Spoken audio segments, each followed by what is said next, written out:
Let me go ahead and start the meeting.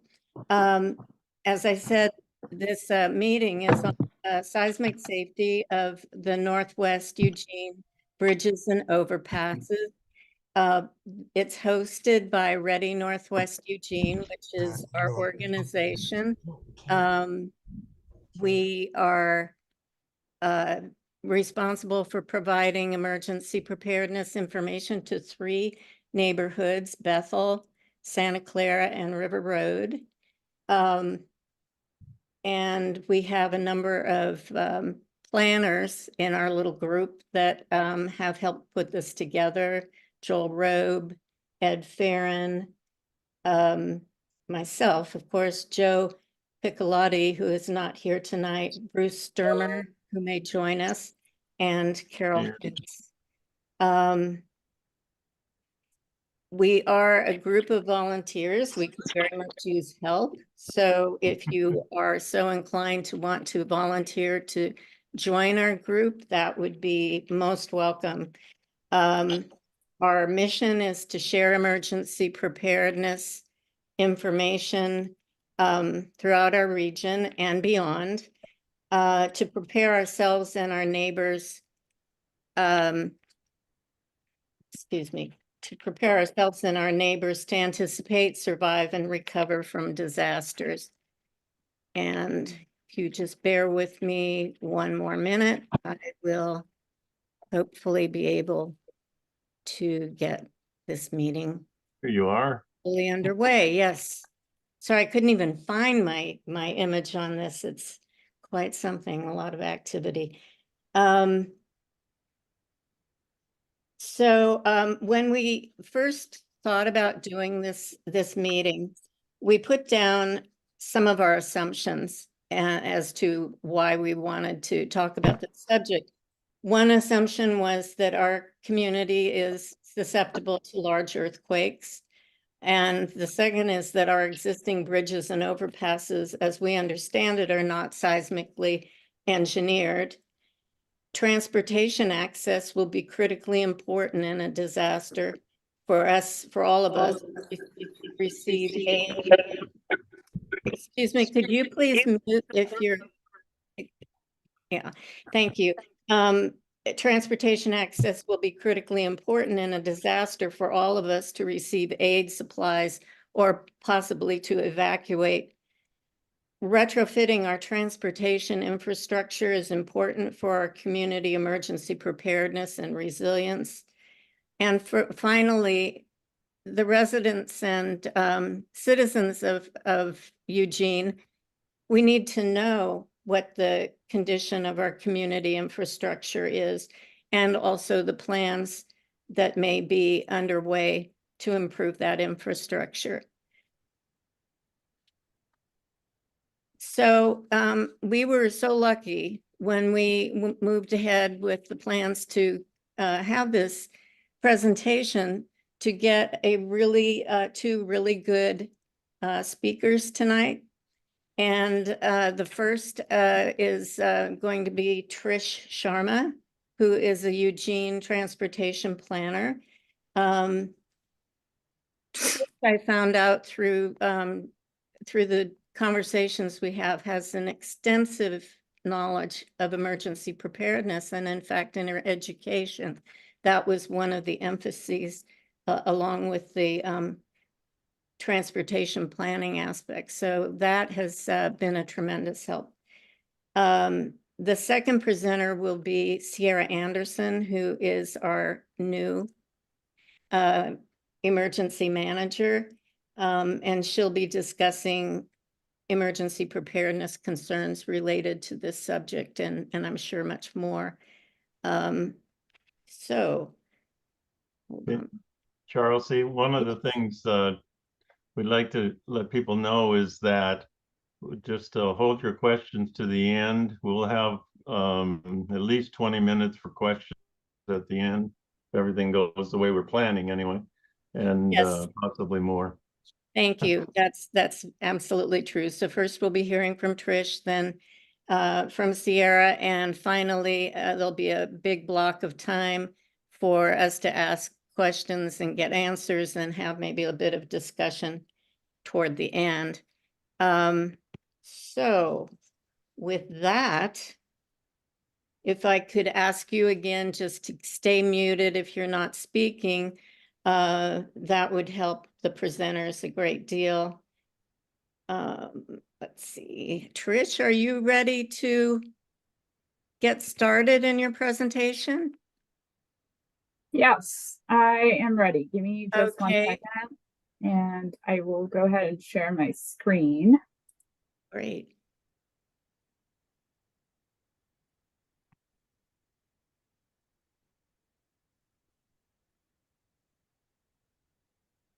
Another thing, that if people have questions, they want to type them into the chat, that'll help too, if you want to try to remember them.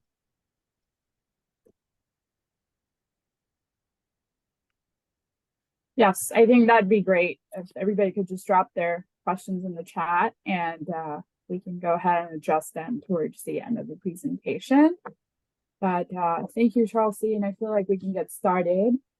So today we're going to talk about the bridge seismic safety and emergency preparedness in Eugene. I am Trisha Sharma, and I'm a transportation planner with City of Eugene's transportation planning team. Been with the city a little over a year and a half, and just really excited to be here today with y'all.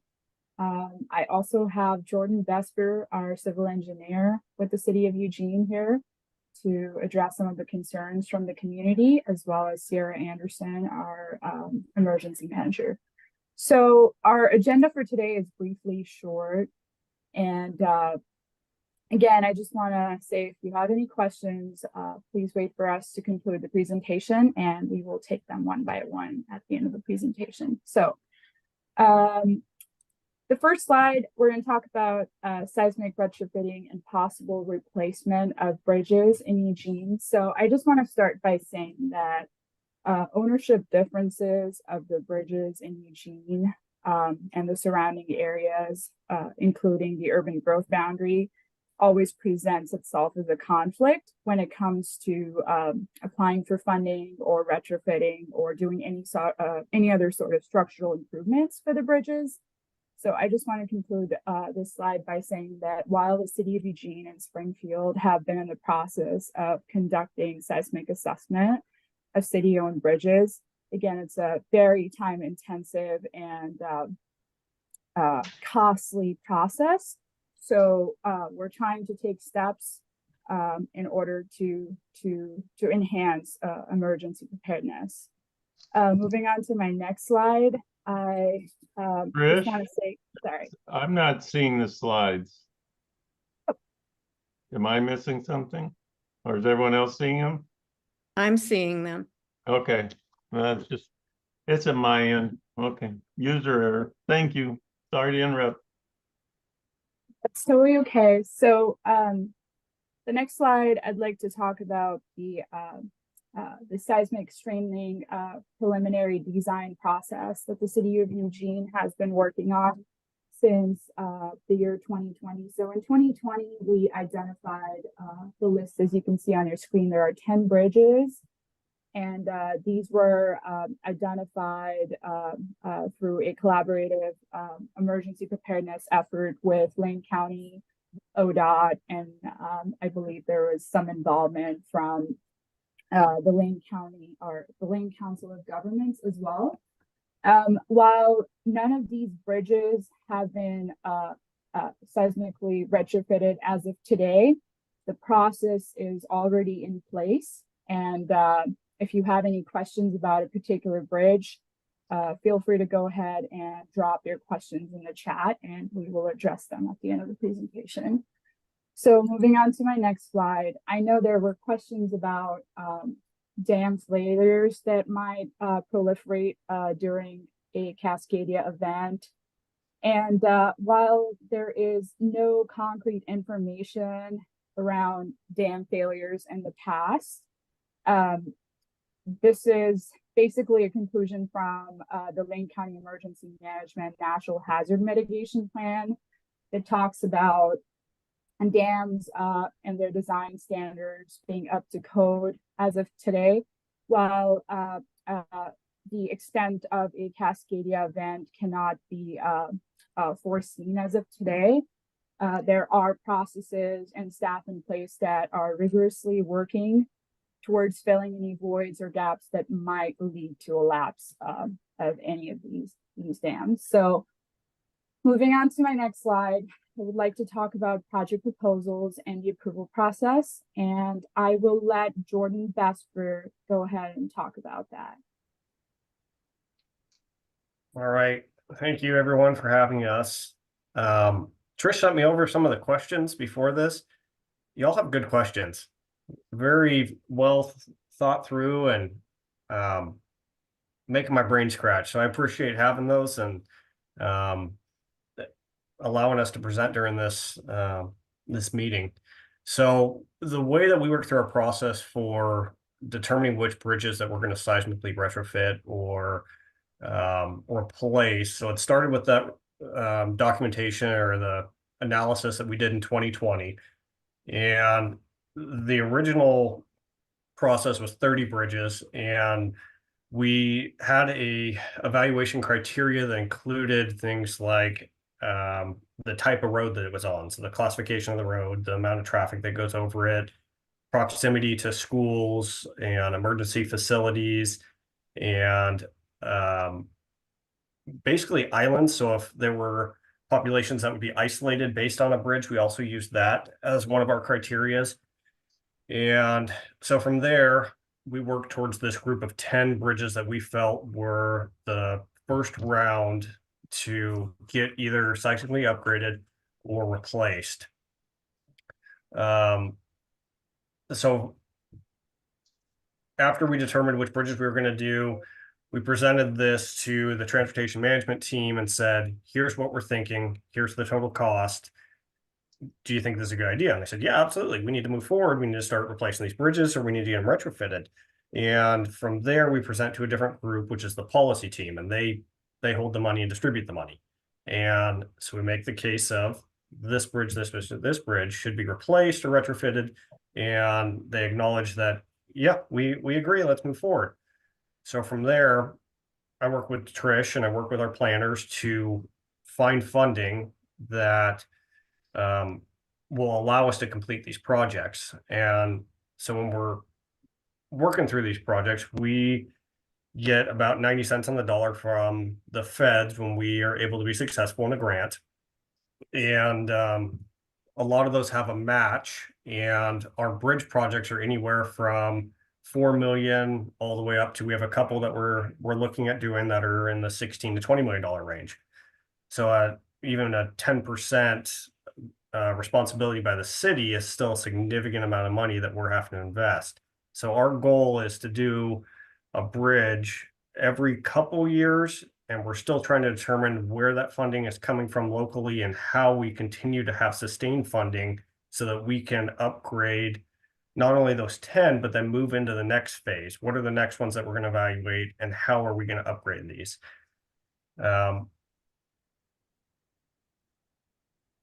It's not a short process, I will say that. It's going to be years for us to get all of these bridges evaluated and determine the appropriate approach, whether it's replacement or retrofit, and then securing funding and getting the construction actually completed.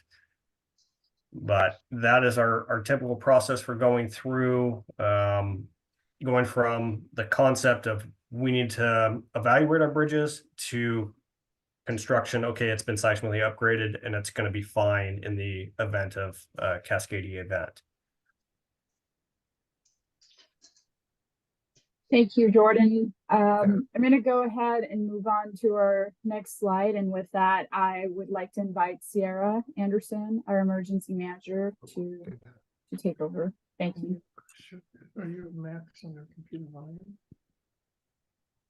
Hi, everybody. Can you hear me okay? I got a nod. A nod. Yes. See if I can get video. Oh, opposite. All right. Hi, everybody. Good evening. I'm Sierra Anderson. I'm the emergency manager for the city of Eugene. in my position. Oh, could I ask everyone to make sure you're muted, please? Thank you so much. Okay, so I just wanted to make sure that everyone was muted because you get some weird feedback and it can be distracting. Yes, I'm the emergency manager for the city of Eugene. I've been with Eugene for just about 7 months now. It has been a very eventful 7 months, I will say. We've been very active and we now officially have a full team as of last week. So it's pretty exciting stuff happening over here in emergency management. But in order to keep the theme of the evening going, I will move on. So I do appreciate the in-depth scientific knowledge that our folks in Eugene have about bridge safety and kind of the barriers to some of the projects to protect our infrastructure here. But I think that we may be missing a pretty critical theme, and the theme being if we're focusing in on the Cascadia earthquake and not just a crustal earthquake, there are going to be some pretty significant impacts outside of what we like to think about as bridge safety. I took this excerpt out of the Oregon Resilience Plan from 2013. It was the last time it was updated in regards to the Cascadia subduction zone earthquake.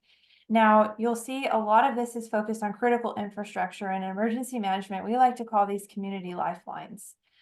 So the things that keep our society kind of running and going, so drinking water, emergency services, healthcare, police, electricity, power, water, all of that, water and sewer. And this is their estimated time to restore services after the Cascadia subduction zone earthquake. So I'm kind of trying to shift the focus of the conversation on, oh, if we could go back just for a second.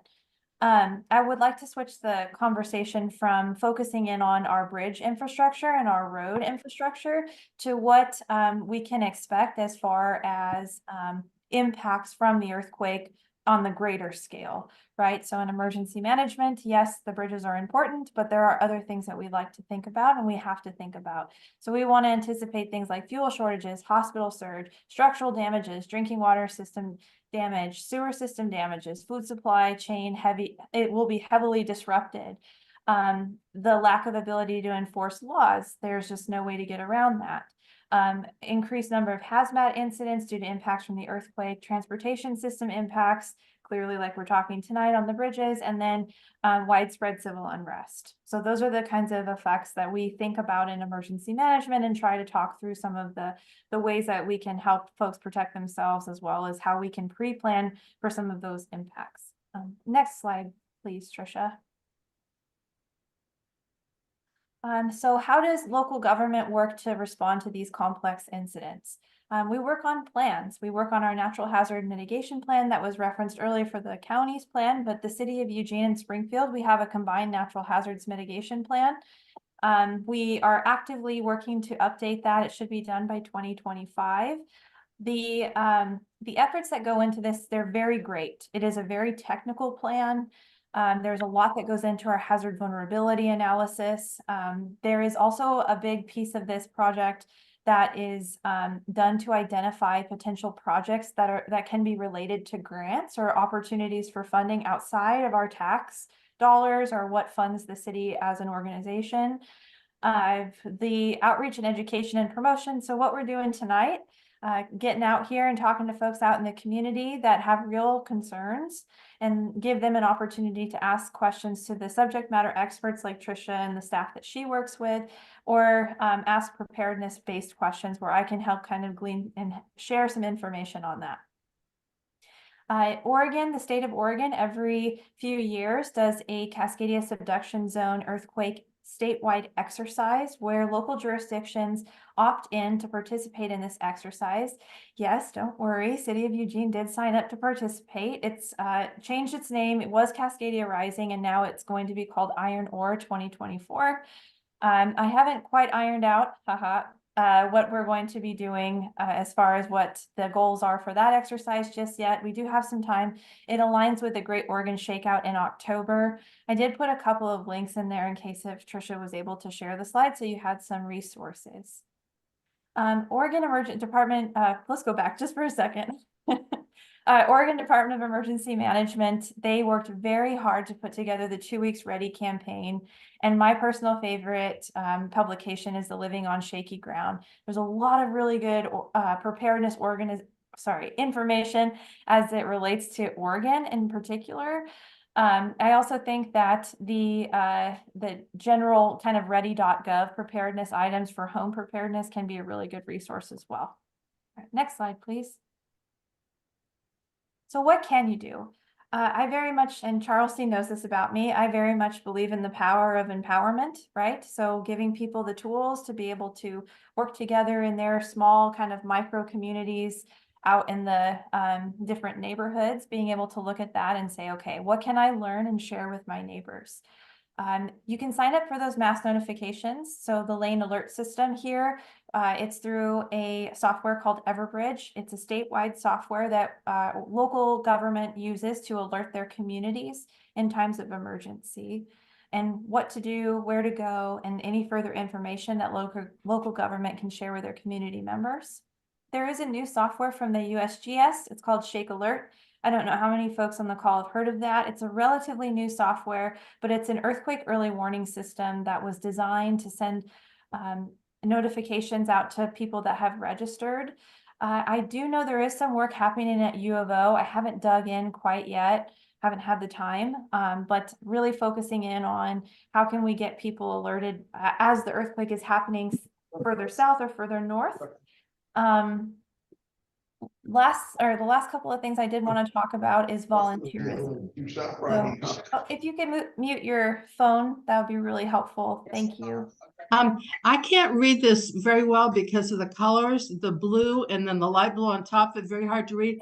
Is that something that might be easily changed? Yes, that can be changed. But I'm like, come on, balls, put your heart out. Sorry, pause.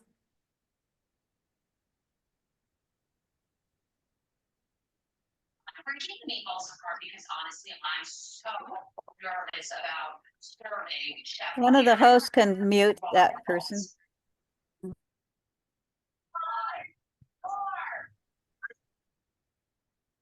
There we go. It felt kind of It's up like to an alignment Charles. perfectly. Yeah. Unfortunately, I tried. Well, I'll keep talking because I know what the slide says. So volunteerism, right? We want to think through how can we connect to folks that are interested in this same topic here in Eugene. I am a firm believer in the CERT program, and we've opened up our first Thursdays. We actually have one coming up this Thursday night out at Second and Chambers. It's open to the community, emergency training, where you can meet some of our CERT volunteers and talk about the program. We're also doing a CERT Basic Academy next month. I want to say it's the 2nd or 3rd week of March. I think they're working out details this evening. Actually, I missed that tonight to be here with you all. American Red Cross has a disaster services program if you're interested in the sheltering side of things or learning how Red Cross responds to emergencies and supports local governments. You can also enroll in some of those specialized trainings. So having that basic first aid and CPR training, understanding the stop the bleed training. We just did that last month for our CERT folks. It was kind of a quick and dirty stop the bleed training. But I think that those are the two that I know of that are offered pretty regularly here in our community, but there are tons of different things you can do. Next slide, please. And lastly, I did want to provide my contact information. I know Tricia wanted to provide hers as well as the emergency management website. We have been actively working to update our website with more critical information and some of implementing some of the lessons learned that we had over the ice storm the last couple of weeks.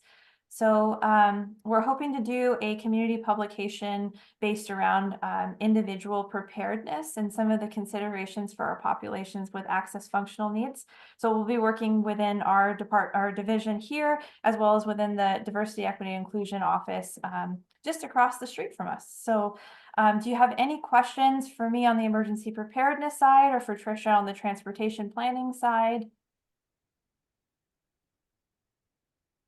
I guess I could check the chat. Yes, there are going to be lots of questions. Yeah, I've been keeping a list of the ones that came in through the chat, at least the.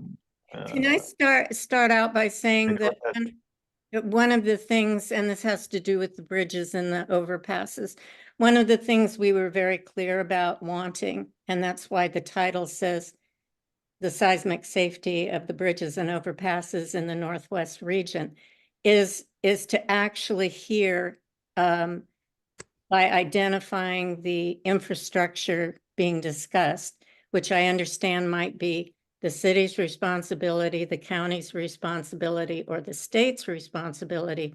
We need to know in the Northwest region what the current status is of those bridges and overpasses, which ones are going to be retrofitted, and what we need to do to maybe add to that list.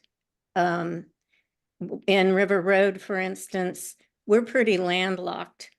If the bridges and overpasses were to fail, we would have no way out of our neighborhood to speak of. And there'd be no way people could get in. So that's what I had hoped this presentation would focus on. No, Who said? well, it's not. I'm sorry, Deborah, could you please let Trish Sorry. respond?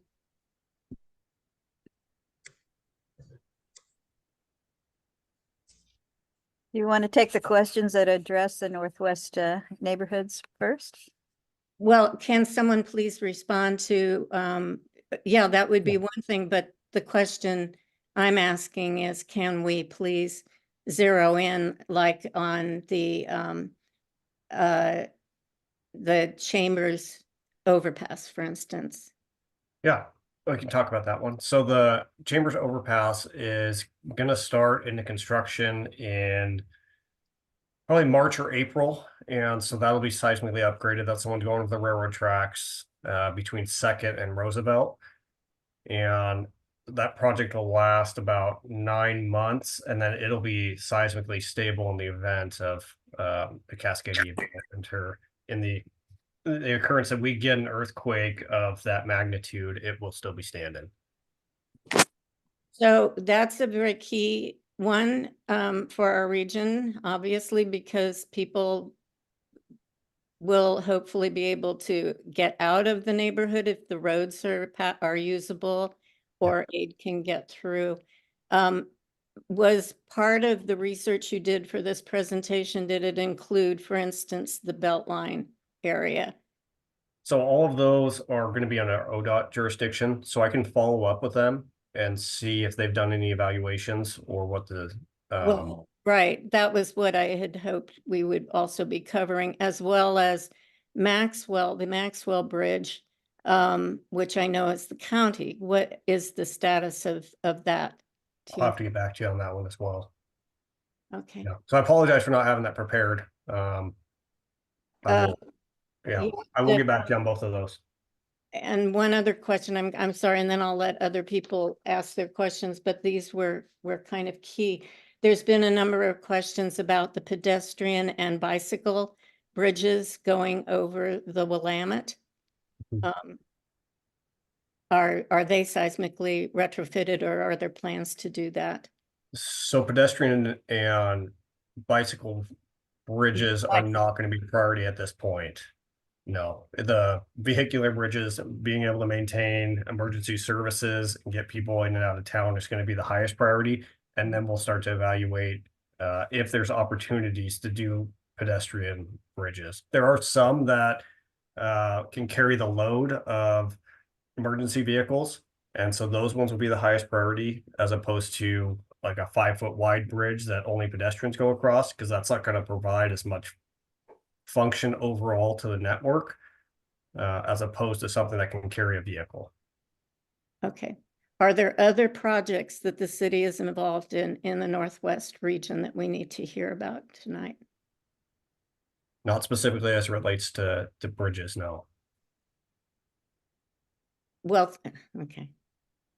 Well, And I apologize if that's not the, I know that's not the answer you're hoping for, and But this is, we started this in 2020, and so it's a relatively new program, and the process in order to get funding, in order to get construction is not fast. So a lot of the funding that we receive is like a 2 to 3 year process from the point of submitting applications to actually having the funding to be able to start into design and then work towards construction.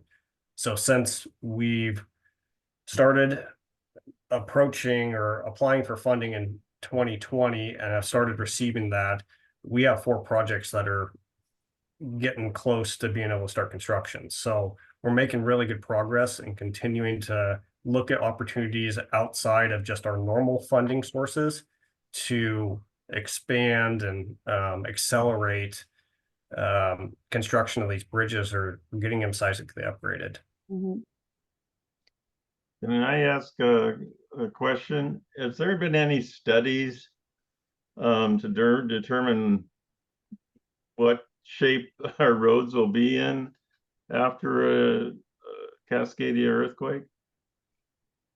We have not, no. Okay, isn't And there? there's a lot of factors that go into that. It's not just the road prism, like what you drive on. It's not just the asphalt. It's everything that's underneath it. So we have pipes under our roads that are over 100 years old. And if those fail, then we're going to have a void where that road's going to come down. But if the pipes hold, then there should be localized cracking in the asphalt. But I wouldn't anticipate that we're going to have large scale, roads breaking apart or falling apart. Now, when you get into steeper sections or like the South Hills or areas that are built on clays, you may see more of that cracking from just the soils expanding. And that's going to be the biggest issue for us is the contraction of the soils. Thank you. How So, do you want to do this, Charles? Should Well, I just start down the list, or? Duncan Rhodes has his hand up, so maybe we can start there. And What about the questions in the chat? Could we start with those? Okay, well, I finally got myself unmuted. Well, it looks to me like we're not paying too much attention to the non-vehicular modes of travel, and assuming our roads are smoked after a Cascadia subduction event, we're going to be relying a lot more on foot traffic and bicycle traffic. How is everything going to stand up for those modes of transportation? Oh, that's a great question. But I think it's more than just the roads, the bridges. I mean, there's going to be buildings that are going to come down, and there's going to be infrastructure that's not standing once this is done that are going to impact roads, even if the road would be accessible or available for use. So it's a tough question to answer of what it's going to look like after, or how we rebuild our network, or what it's going to look like immediately after. I know there's ongoing discussions about how to best approach this and what we're going to do after, but I'm not entirely sure how to best answer your question, Duncan. Well, I think we ought to leave some room for other modes of transportation to be in a supporting role, because cars may not be able to get down the road, but a bike probably would. Yeah, that's a great point. I can follow up on that as well and talk with some of our staff that work more in the emergency management group, or Sierra, if you have information about that and could add. Otherwise, I'm happy to follow up and see how our bike network and ped network is going to be maintained after an event. The only thing I can think of that would differ a little bit, I believe Oregon Department of Transportation did a bridge study. I want to say, what was it, 2020 or 2021? I can't fully remember. It was right before I left for Montana, but they had done a study, I think either of their bridges, or I don't think it was every single bridge in Oregon, but that information should be available. You could Google it, I'm sure, if it exists on the ODOT website. okay, Joel, do you want to take the chat questions? And Yeah. One of them was about federal infrastructure funds, and you answered that 90% of it is federal. And And then one of the questions was, what is the average age of the bridges chosen for retrofit? Yeah, they're in the 70 to 80-year-old range. Oh, okay, thank you. So it's old infrastructure, and they use different codes back in those days. So they didn't necessarily have to evaluate based on seismic conditions compared to what we have now. So as the code changes, we're trying to bring them up to current code. So once they are brought up, they'll be seismically fit for the earthquake. Okay. Right. And we're also evaluating based on the age, does it make sense to do a retrofit compared to a replacement? Because if we're going to retrofit something that's only got 10 years of life left in it, it makes more sense to replace it. Yeah. There was a question about what about Northwest Expressway where it goes under the belt line? Biggest question is what evacuation route would be available? I think that would be big for River Road. Yeah. And I think that's a question I need to follow up with Road and Beltline. Yeah. Yeah, finding out whether it's, well, belt line is even seismically set.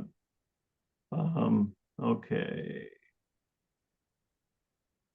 Yeah.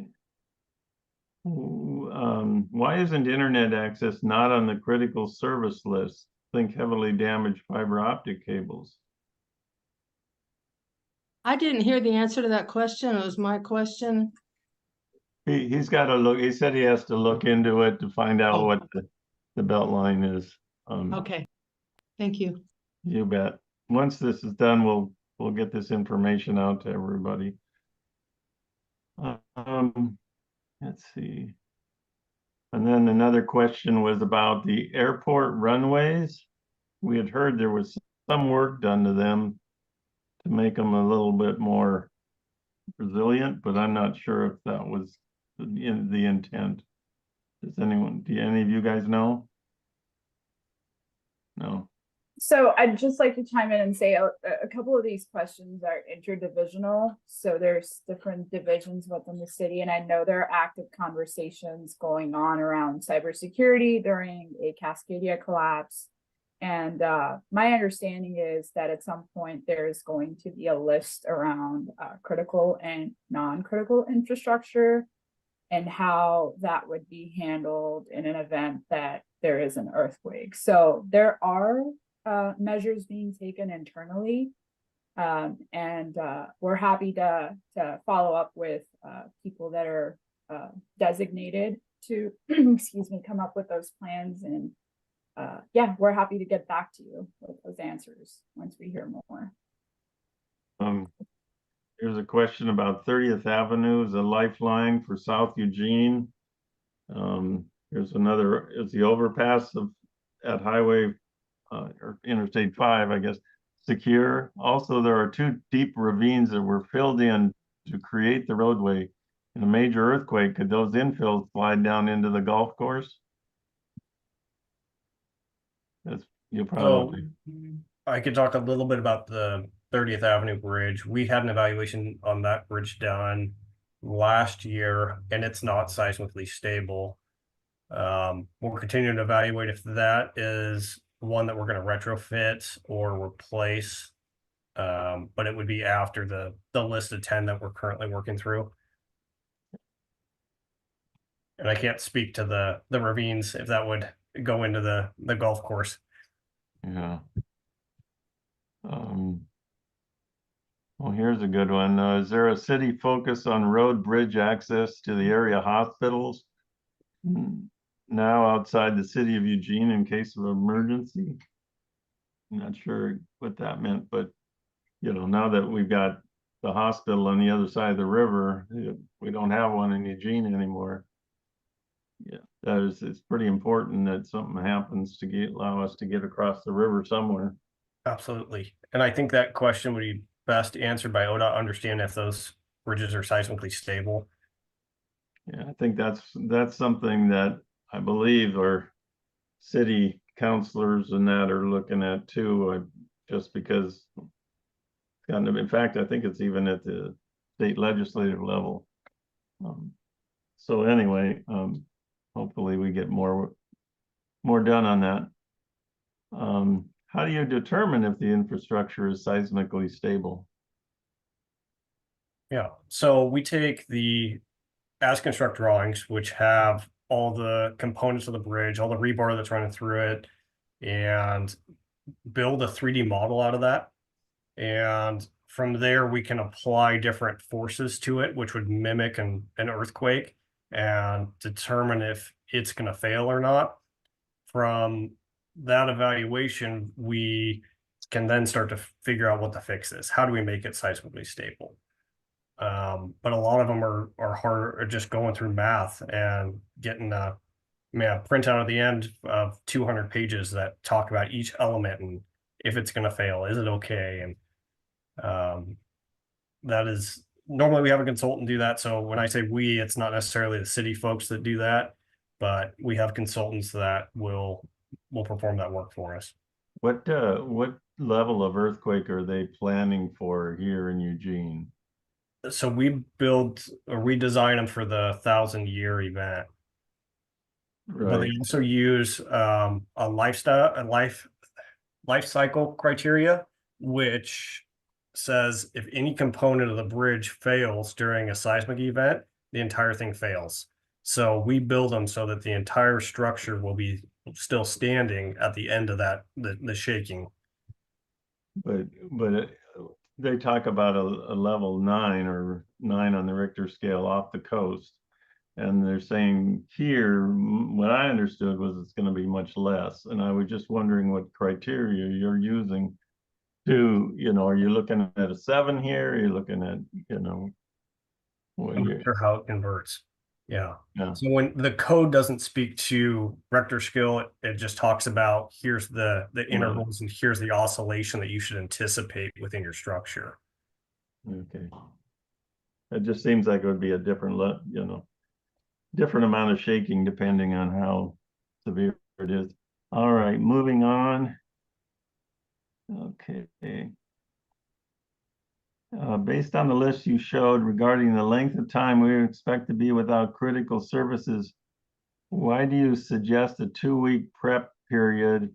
And what would be a more appropriate, realistic time frame to prepare to be self-sufficient? I think maybe that's a Sierra question there. Yeah, I'll take that one. Get Jordan off the hot seat for a second. You can take a break and get it. Now's your chance, Jordan. Right. So yeah, I think that the intention of the 2 weeks ready preparedness period is it's a manageable expectation, right? It's an approachable way to get folks started in the preparation process. I think what realistic time frame to prepare for, I mean, we could be without services for 3 to 6 months, right? Depending on the severity of it. And while I understand the transportation issue, all the community lifelines would be beyond damage. Like I think that's the other piece of this. Like we are hyper focusing on bridges, and that's a transportation issue, but there are 8 community lifelines, right? I mean, we're looking at something very severe, like uncontrollable fires, no wastewater, water pressure, like I said, widespread hazmat, dam failures, no food or resources. Like the likelihood that Eugene wouldn't be underwater with dam failure is in the Cascadia level, like catastrophic earthquake, right? I think we're hyper focusing in on bridges, and I just want to reiterate the impacts to the critical infrastructure. So I see questions about internet access and things like that. I mean, that's very far down the list of priorities because in emergency response, we prioritize life safety. And you should be able to care for yourselves in the event of a Cascadia earthquake, and the state is expecting up to 2 weeks, but your realistic time frame is really dependent on what you're able to do. Can you be self-sufficient for 2 weeks, or do you need to consider how are you going to get out? How are you going to get to family? How are you going to get out of the area? Do you have family out of the area, or is everybody on the west coast of Oregon? It's just really dependent on a lot of factors. So. Okay, thank you. Should we assume bridges, overpasses that are not retrofitted will be impassable? Back on the hot seat, Jordan. Yeah, I wouldn't assume that. So our approach after this event, is going to be to bring out, well, either internal or consultants that will evaluate each structure and determine if it's passable or assume that it's safe to drive over. And so that's very conservative, assume yes, but I don't know if that's realistic. I haven't lived through one of these events. I'm not sure, No. and I don't want to put fear in people that everything's going to be crumbled, but I also can't say everything's going to be standing. Right, right. Can I interject a question? Does ODOT, the county and the city get together and discuss the viability of this infrastructure that that all of you are responsible for in light of how to protect the citizens? Is there a coordinated discussion that goes on and planning? All right. So- Sorry, I can at least comment on the funding side of things. Okay. We're always trying to collaborate with Lane County. So for instance, we're in the process of applying for some federal emergency management funds. I believe it's the end of this year to help retrofit some bridges that have collective ownership. And so those conversations are very active.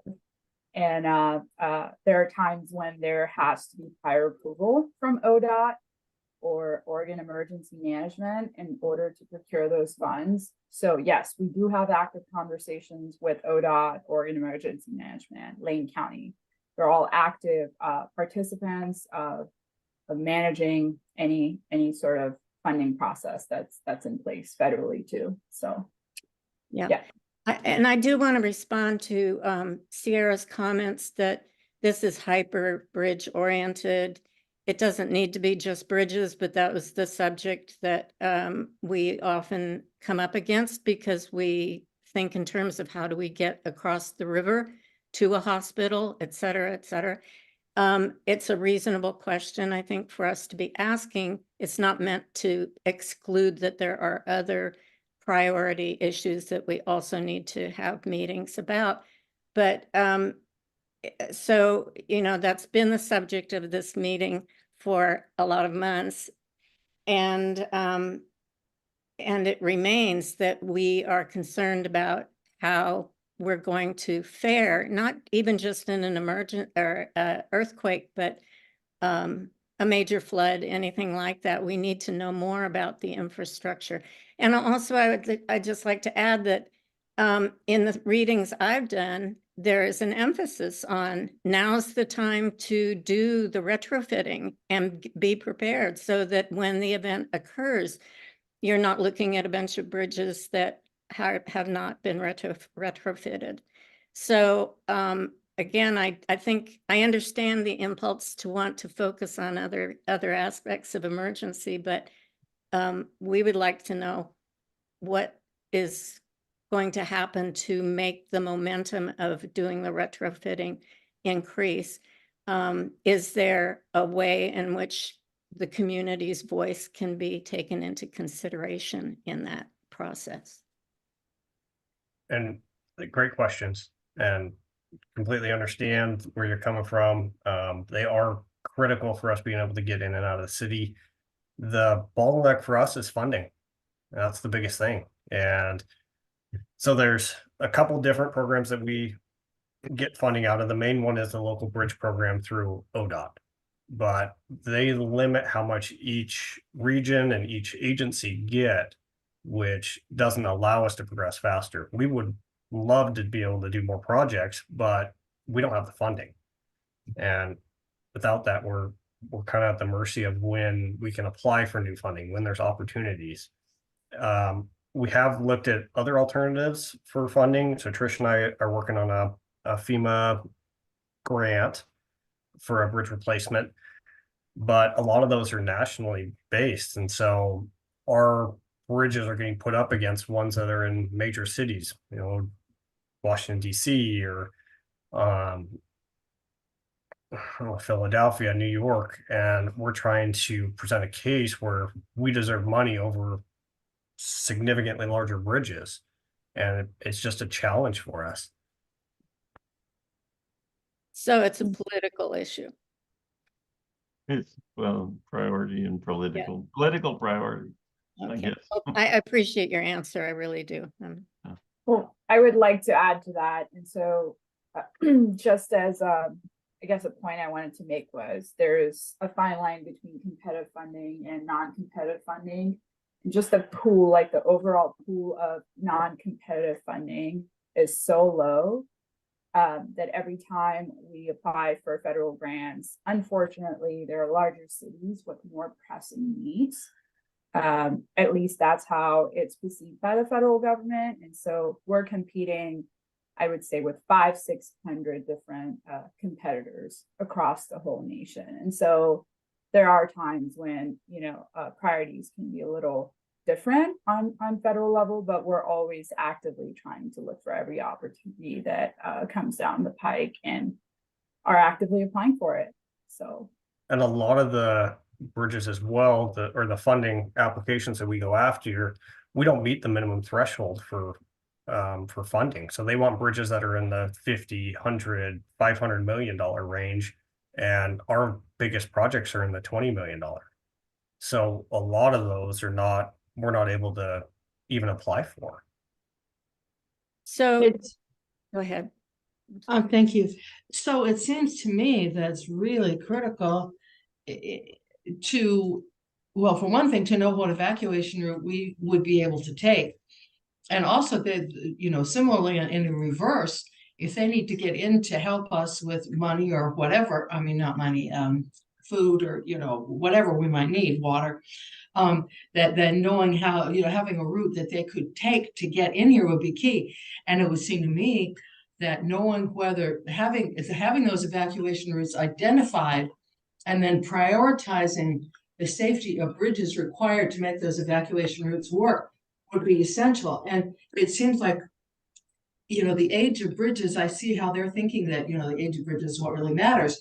But if the issue were laid out, that here's a situation in which people, it's going to be a matter of life and death for people to be able to leave, that might be another thing for them to consider in deciding whether to fund bridge fixing projects. Yeah, that's a great point. And I will tell you, we have some of the best staff that write grants, and even with all the wordsmithing and all of these points that we bring up, that our citizens and neighbors bring up, sometimes we just don't get them. And it's really unfortunate because we put a bunch of effort and time into getting funding to improve our infrastructure, and we want to have bridges that are going to last long term, and we want to have infrastructure that is going to be there after the Cascadia event or a large scale catastrophic event. But unless we secure funding, it's challenging for us. This is where the elected officials that could influence this need to step up for us, right? Aren't we the second largest city in Oregon? Are we anymore? We still?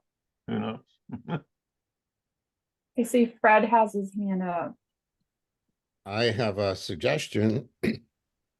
Maybe the Oregon Rainy Day Kicker Fund could be accessed for these kind of projects. We might have to write legislators to ask about that.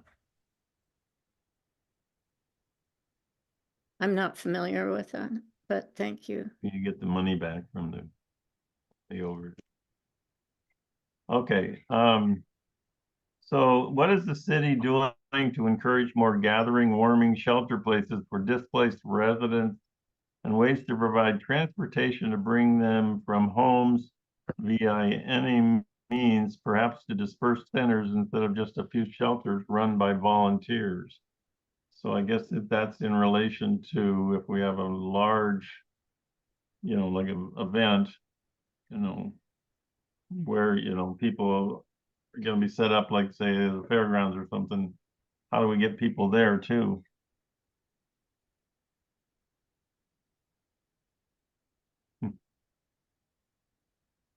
anyone have a? So there are a couple of things here. Oregon Department of Health and Human Services, their Resiliency Division, is working on releasing some grant funds. I think the application process, I want to say it's either open or opening, for what they call community resilience centers. And it's an opportunity for communities to apply for funding to support resilience efforts, or resilience hubs is what they call them, in their communities. So that is one opportunity for kind of creating more spaces within a community that could potentially survive that kind of shaking. As far as locally, I don't know how to answer this question as it relates to Cascadia, so I will just leave it at what the state is starting to offer.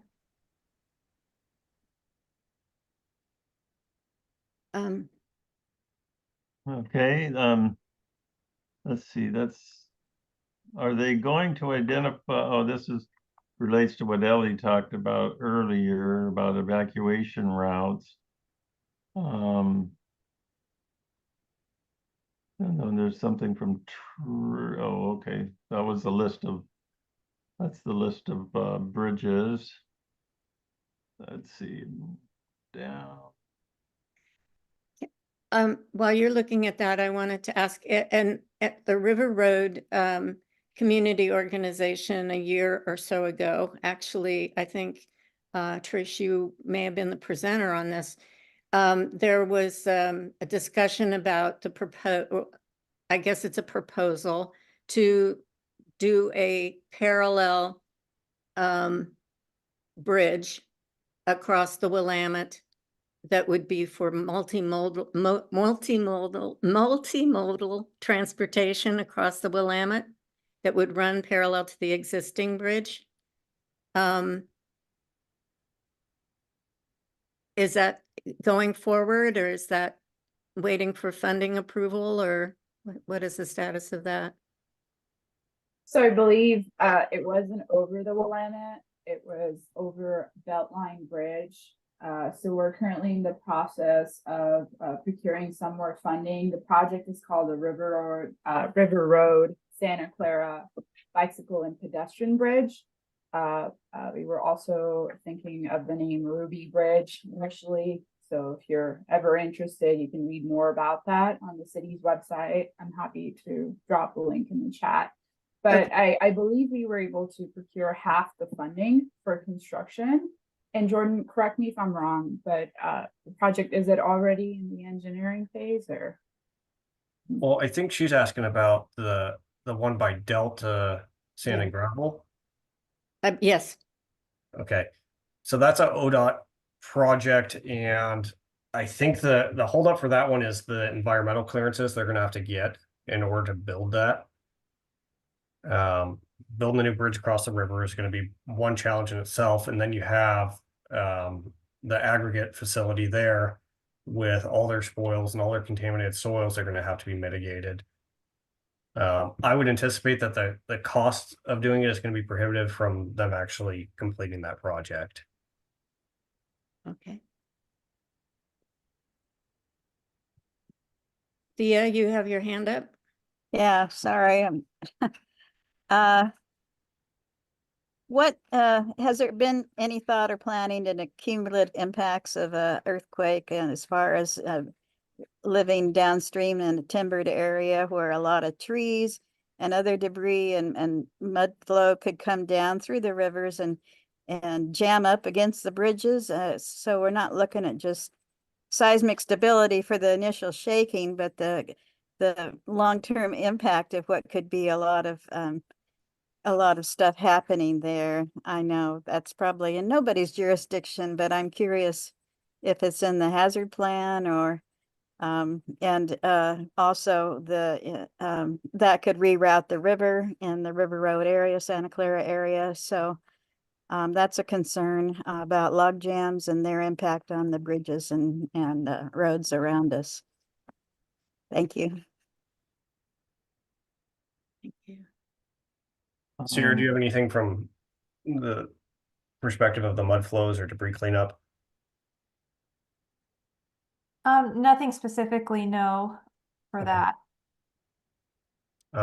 With respect to log jams and that sort of stuff building up around bridges, more than likely it's going to be an evaluation after the fact. We can build abutments and retaining walls around the bridges, but the magnitude of this is going to be something that's going to make more sense after the fact to be able to try and mitigate. Right, and by the way, when we, or at least when I was formulating the questions and assumptions and expectations for this presentation, of course, we all think of Cascadia events, but I'm aware that it could have been a lesser earthquake. It doesn't have to be the big one. And so again, I think that the it's helpful to know what is being planned to allow us to get around in an even lesser dramatic earthquake situation. So I'm hoping we do get answers to these questions. Absolutely. Yeah. Trish sent me the list of questions and the ones y'all have provided. There's a lot of follow-up for us. Right. And Mhm. Yeah. I actually have a meeting later this week about debris cleanup. So we have contracts for one company that's going to be managing the cleanup effort, to be debris cleanup, and then another that's actually going to be performing the work. And that's all work that's reimbursed by FEMA. And so after that meeting, I should be able to provide additional information with respect to how we're going to clean up mud flows, how we're going to clean up roads and streets and bike paths. So we'll get back to you with answering a lot of these questions. It's just going to take a little more research.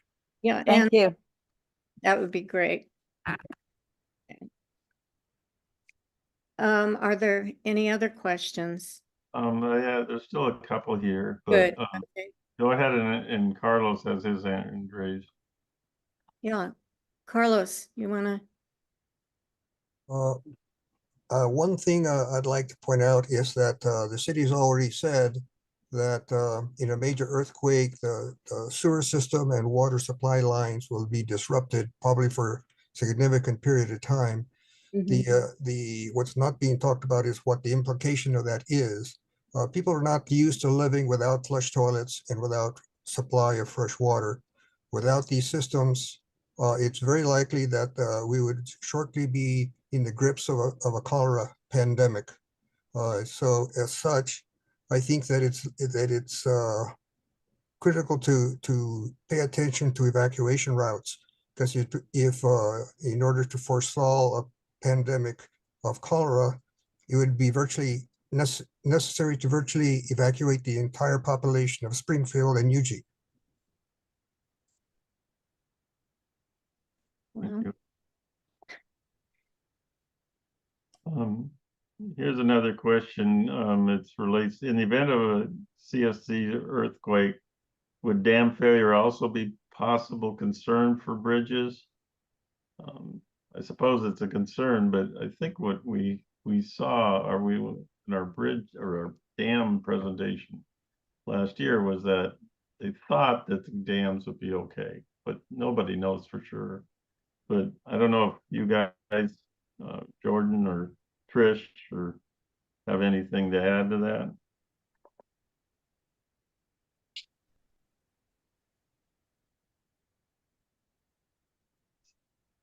Maybe not. Okay.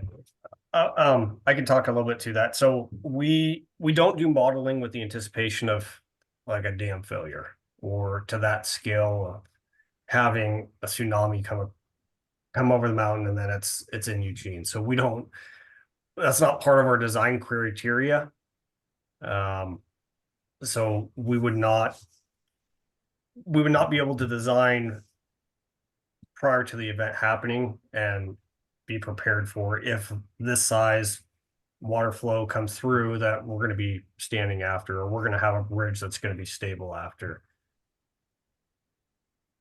And that's not to say that it wouldn't be, but that's not something that we account for in our design. Right.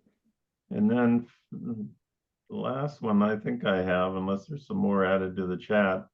If bridges were compromised, how would people on the west side of the river get to the hospital, which we sort of talked a little bit about, and how would aid from the airport get to the east side of the river? That is a quite a good question. I don't know if there is an answer for that. There are a few landings across the river. Might be able to maybe shuttle a few vehicles across on a ferry or something. Oh, yeah. That reminds me that I have heard that that there are actually temporary or inflatable or bridges. Maybe Ed Farron, do you know about this? That there are emergency bridges that can be set up in those circumstances? Ed? I happen to have a friend who's a military enthusiast. I'll ask him. Yeah, no, No, there are temporary bridges, but they're not anything that you would cross the Willamette, I don't believe. You know, it's a military thing, you know, like crossing Amazon Creek or something like that is possible.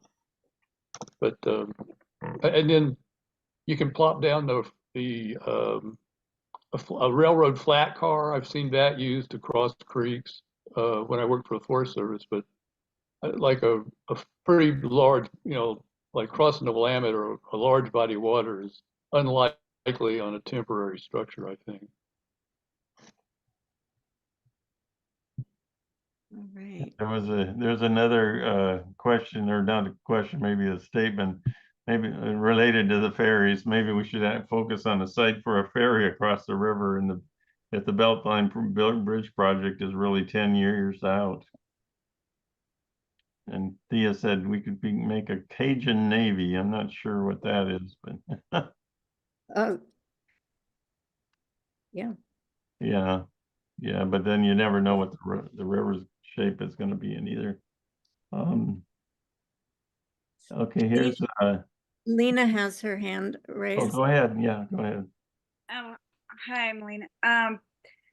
Well, one of my big concerns is access to medical care and hospital, like even just not even with a potential Cascadia, even ice storms and like various things where people can't get across the river. To have second largest city without a hospital is quite a shift. And just over the last week, I've had 4 friends in the emergency room that needing admitted on high flow oxygen on gurneys and hallways for days, just over the last week. So I think that is an impact. And in an emergency situation, where are people going to go? Are there going to be supplies here? I've also had 2 medical providers that are moving from South Eugene over to the other side of the river. So it's like access is becoming less and less for medical care just on a general basis, let alone in an emergency situation. As far as like the airport, and I don't know if this is still a case or true, that the 30th Avenue over by LCC at one point was designed to land planes. I don't know if that's kept up for that or if that's just a secret military thing for some time in the long past when they built that. But helicopters also have different landing capabilities for getting supplies in and out as well. But there may be other options that we're not aware of. So just a couple thoughts. But yeah, is the city working on something as far as access to medical care, medical supplies, emergency supplies, you know, where people would gather if we can't get across the bridges to the hospital? And even if we were to get there, it may be so packed that we're in gurneys in the parking lot for days on high flow oxygen. I don't know. I think it's a good question. Sierra, did you hear that question? Yeah, I heard the question. As far as access day to day, I think you'll have to talk to the hospital and figure out what their plans are. Talk with Peace Health and get their input. I'm not privy to those discussions of what the plans are for what they're doing. As far as for what the City of Eugene's emergency management team is doing, I haven't seen anything regarding that, but definitely after the ice storm we just experienced, we have had some discussions on maybe talking through some mass care and sheltering planning in a regional sense. Being able to provide the panel and discussion of like how can we meet this need and what efforts we can put forth. I think that's a really big discussion.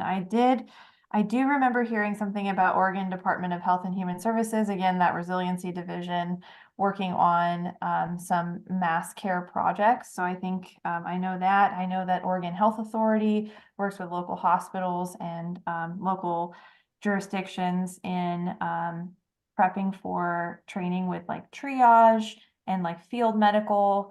There are other things happening as far as training and exercising, but I don't know of anything locally here in directly to answer your question.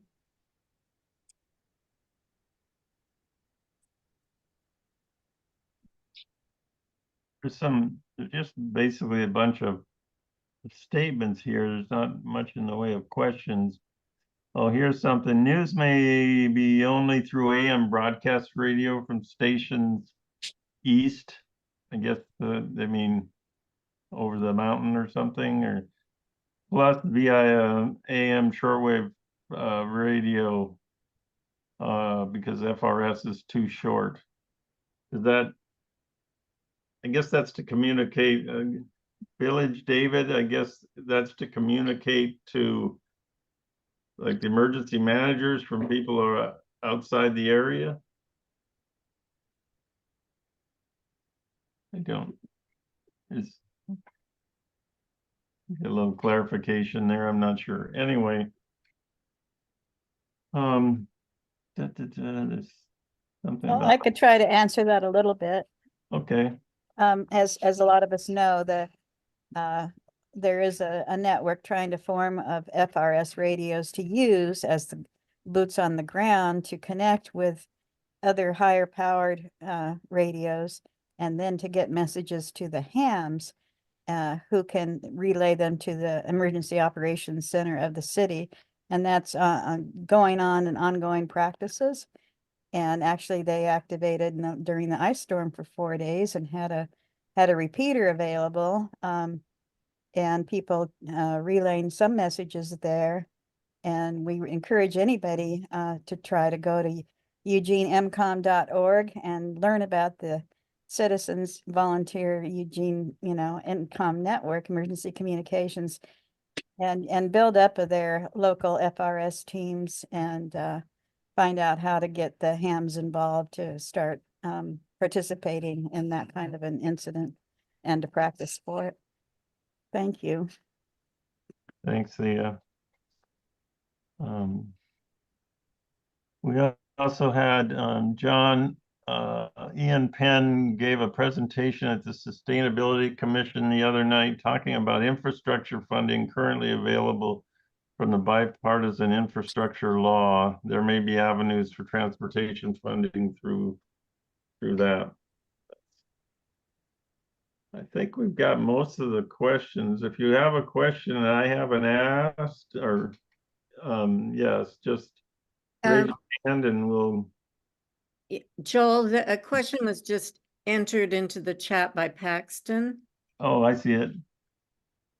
Fire departments often have evacuation plans. Is anyone working on a central organization group to coordinate all the different emergency problems? There is one. Sierra, maybe you can speak to that.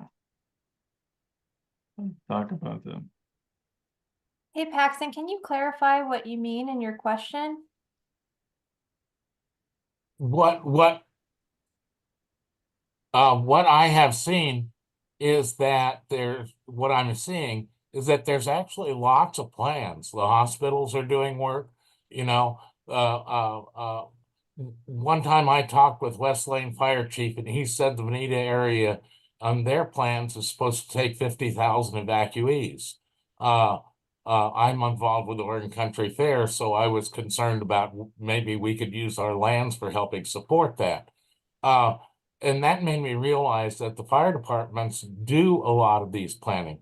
There's other groups that do a lot of this planning, but there seems to be nobody on the top that's tracking each different group as to what's going to happen. And just an observation of mine, we're, you know, a good 100+ miles away from the actual Cascadia shake.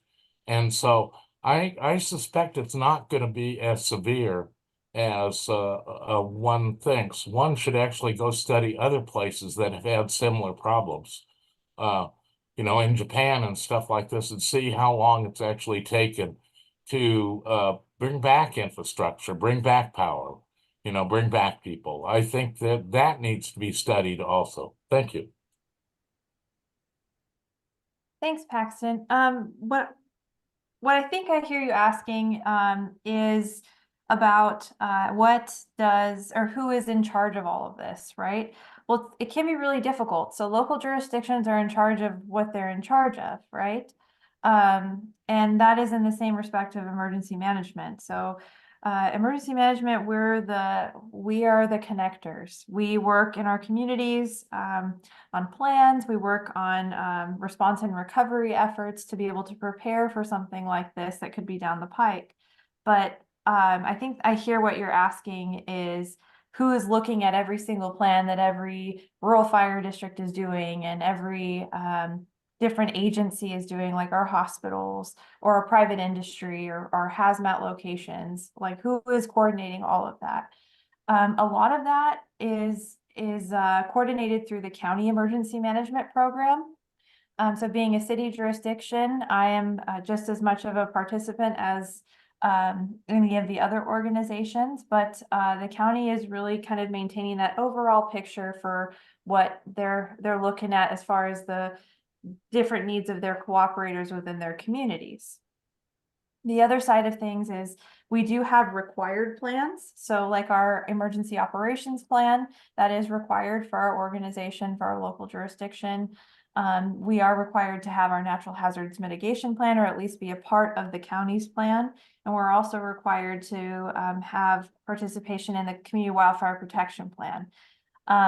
You'll notice that none of those specifically called out seismic, but it is really based on resources. So our ability to plan for every little thing is based on the resources that we have in our local jurisdictions. So being able to track every plan that everybody does, it's impossible. Even at the county level, it's impossible. So what our best efforts can do is pull people together to meet, to convene, to talk through what they're working on. And Patience was a master at it. And I'm really excited to see what the new county emergency manager is able to do as well. But being able to pull people together and discuss what efforts are being brought forward. And then on the state level, our state provides us a couple of opportunities to convene as emergency managers and talk through what our communities are doing and find out really neat projects that are going on around the state. And that's at our Oregon Prepared Conference and then our Oregon Emergency Managers Association Conference. So 2 times a year we get together before and after wildfire season, we like to say. But that is really another opportunity where we convene and see what's going on. Oregon Department of Emergency Management has regional coordinators. And those regional coordinators are kind of our liaisons to the state projects, what's going on and what kind of resources we can expect coming down from our state partners and kind of their expectations and priorities, right? So what's their focus? Are they really focused in on earthquake, or are we kind of shifting more towards preparing for wildfire season? All of that to say, yes, there are coordinators, and emergency managers are usually the people that they are. But as far as for maintaining a span of control, we really can't go to the hospital and say, you have to be doing this. And we can't go to our rural fire districts and require them to do anything without giving them either the resources to do it or the partnership to facilitate. Facilitation is a huge piece of our successful planning. And I hope that kind of in a roundabout way answers your question. But it really starts at the top, and I hate to call out FEMA, but they set our national priorities, and everything kind of rolls downhill down to the local jurisdictions. And FEMA likes to remind us emergencies begin and end locally, so it's our responsibility to start the planning process, but it's their responsibility to kind of set the strategic vision of what that looks like. So there's that Thank you. answer. I think I got there. One other thing that has come up here is related to communications, and especially related to people who don't have hearing or have hearing issues. How are they going to, get information? How just maybe in general, how is everyone going to get information? It's probably going to be through what, like AM radios, or if they don't have access to a ham radio or some other method. What's the city's plan for that? The communications end of things. Where's Jordan's question? I'm just I suppose I could answer. Go ahead. We had talked about the idea of neighborhood hubs, have like a church or something where the community can get together and and bring information about what happened recently to this community hub, and people can then post it onto a job board, a literal job board of things that need to be done, and people can go out and do the task to the best of their ability, and then come back and report on that. It's like you write up a ICS 213 maybe, and it has a job that needs to be done. You stuff that in an envelope. Hold on. Stuff that in an envelope. Put it on a magnetic clip like so, and boom, mount that on the job board. Yeah. And people can just get things done. That makes sense? That's great. What I'm looking at is more so the everyday bit of, if you're sitting there at home and you don't know what's going on, how do you find out the information? Like through the radio station, through, they might not be available, who knows? But I don't know if the city has looked at what happens if there's no communication system available, radio or television. How are you going to communicate with your residents? I see no better way than to get out of doors and go to your community hub. Yeah, but not everybody can get out, because they're, especially have people that are older.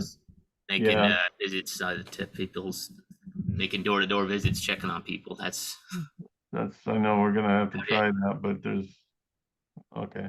Yeah, and my understanding is that there are communities, I think Portland may be one. We have a recent volunteer come to us from Portland. She's a CERT, and she's participated in a huge network evidently up there of hubs probably and so on. And we don't have, well, certain neighborhoods are more organized than ours, but it's not a uniformly administered program here that I'm seeing.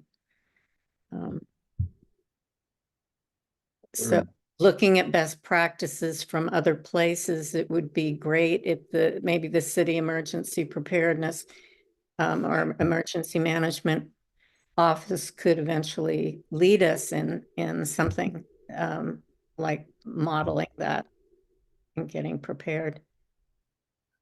But some neighborhoods are ahead of us in that regard. Imagine how much more, we have enough, we have Yeah. 5 minutes left. You want to wrap up? Or Maybe we should just wrap it up at this point. And I found this discussion and the questions to be very interesting. This I'm looking forward to getting some answers to some of the questions that are still hanging with regard to the infrastructure and seismic retrofitting, so that we might have more opportunities, assuming that there are roads that are usable at all, to actually be able to get across overpasses and bridges. And I do appreciate the work that went into giving us the answers that you did have. Let's see, Jordan, I can provide you with another write-up that I have from last September that might also help identify some of those questions that we still want feedback on. If you are on our listserv, that's great. You'll get any follow-up information that we have as a result of this meeting. If you're not, please do write us and we'll add you to the listserv. Really appreciate everybody's attendance tonight. And thank you, Sierra. Thank you, Trish. And thank you, Jordan, very much. Is there anything you want to say, Joel, in closing? No, I think we said it all, and I think everyone probably wants to go home or eat dinner or whatever. Okay, well, let's see. I've got to, that's about it, I guess. Thank you very much, and we hope to have another presentation in April, possibly about wildfire preparedness, but we'll get back to you on that. So Thank you, everyone. thank you. Thanks, everyone. Bye. Thanks all. The way back to you. Bye. Thank you. Really appreciate the meeting. Oh, Yeah, great. You're welcome. Thank you.